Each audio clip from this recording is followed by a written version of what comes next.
আজকে ৭৭তম সমস্যা দিবস পালিত হচ্ছে।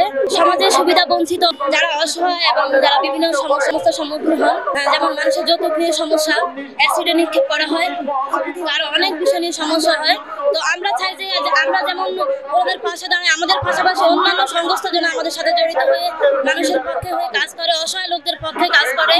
আমাদের শুধু বাংলাদেশে নয়, সারা বিশ্বে তাদের অধিকার থেকে, ন্যায্য অধিকার থেকে বঞ্চিত হচ্ছে। এই অধিকারটা তারা ফিরে পাওয়ার জন্য সবাই একত্রিত হয়ে কাজ করতে হবে। যেমন আমরা আমাদের ফিলিস্তিনের দিকে তাকালে লক্ষ্য করি যে ফিলিস্তিনের মানুষ কত অত্যাচারিত, নির্যাতিত হচ্ছে এবং সেভাবে কোনো পদক্ষেপ নিচ্ছে না। শুধু মুসলিম রাষ্ট্র নয়, শুধু বাহির রাষ্ট্র, সবাই এটার বিরুদ্ধে পদক্ষেপ নেওয়া উচিত।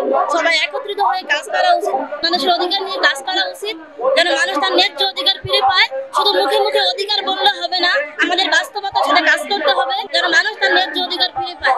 আমি সমাজের সবার কাছে আহ্বান জানাচ্ছি যেন মানবাধিকার নিয়ে কাজ করে। মানবাধিকার বলতে আমরা কি বুঝি? মানুষের অধিকার গুলা যেমন সে সুষ্ঠুভাবে সবকিছু পায় কিনা, এগুলো নিয়ে কাজ করা তাদের কর্তব্য আমি মনে করি।